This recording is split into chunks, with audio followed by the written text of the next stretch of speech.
हाय, बरेच दिवस झालं म्हणते ना होम टूर देईन, होम टूर देईन. चला आज नवीन घराचं होम टूर देऊनच टाकते. पण त्याआधी रुटीन शेअर करते. सकाळी सकाळी खूप भूक लागली होती, त्यामुळे नाश्त्याला मस्त असे पोहे बनवले होते. सचिन भैयांना कंपनीमध्ये सोडायला जाणार होते आणि सोडून आल्यानंतर मला कॉलेजला सोडणार होते. पण त्यांनी घरी यायला इतका उशीर केला की माझा कॉलेजला जायचा मूडच गेला.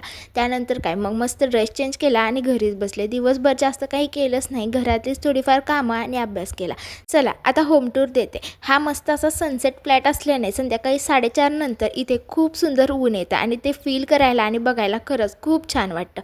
मस्त अशा हॉलला लागून ही छान अशी गॅलरी आहे, जिथे बसून सनसेट बघायला मला तर खूप जास्त आवडतं. त्यानंतर हॉलमधून थोडंसं पुढे गेल्यानंतर आहे किचन, जे आत्ता जास्त ऑर्गनाईज वगैरे केलेलं नाही आहे, कारण पहिल्या रूमसारखं इकडे आयतं रॅक मला काही मिळालेलं नाही आहे. त्यामुळे आत्ता सगळं सामान तर मी फक्त किचन गट्ट्याच्या खालीच ठेवलेलं आहे. किचनच्याच दुसऱ्या भिंतीला इकडे मी देव ठेवलेले आहेत आणि एका डब्यावरती मिक्सर ठेवलेला आहे. तिथून पुढे गेल्यावरती एक बेसिन आणि एक साईडला टॉयलेट आणि एक साईडला बाथरूम आहे. चला किचनमधनं आणखीन थोडं पुढे गेल्यानंतर आहे भरपूर मोठी अशी बेडरूम.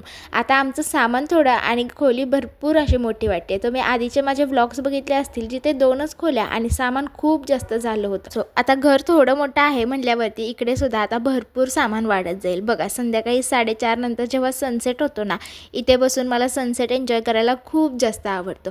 आणि बघा सनसेट एन्जॉय करायचा आहे म्हटल्यावरती त्यामध्ये ना छोट्याशा बुकेचा पण काहीतरी इंतजाम केलाच पाहिजे. म्हणून मस्त असे 2 कुरकुरे घेऊन आले खालून आणि तोपर्यंत सनसेटलाही सुरुवात झाली होती. मग बसून मस्त असे एन्जॉय केलं. चला आता पूर्णपणे सनसेट झालेला आहे आणि डोळ्यांना दिसायला तर ते खूप जास्त सुंदर दिसतं. तोपर्यंत सचिनसुद्धा आलेले होते आणि येताना थोडाफार भाजीपाला आणि मस्त अशी स्ट्रॉबेरी घेऊन आले होते. आणि ती स्ट्रॉबेरी तर इतकी भयानक गोड होती ना की मला खूपच जास्त आवडली. एक खाऊ करत मी 4-5 स्ट्रॉबेरी तर आरामात खाऊनच घेतल्या. त्यानंतर घरी गेलो होतो आणि घरून येताना मस्त अशी चिकन 65 घेऊन आलो होतो. बरेच दिवस झाला आम्ही खाल्लं नव्हतं, त्यामुळे पटापट आपल्या वाटणी करून घेतल्या आणि मस्त खाऊन घेतलं. तर इतकं खाल्ल्यानंतर भूक कुठे होते, त्यामुळे मस्त असा भात लावून घेतला आणि दिवसाचा शेवट केला. चला भेटू आपण पुन्हा.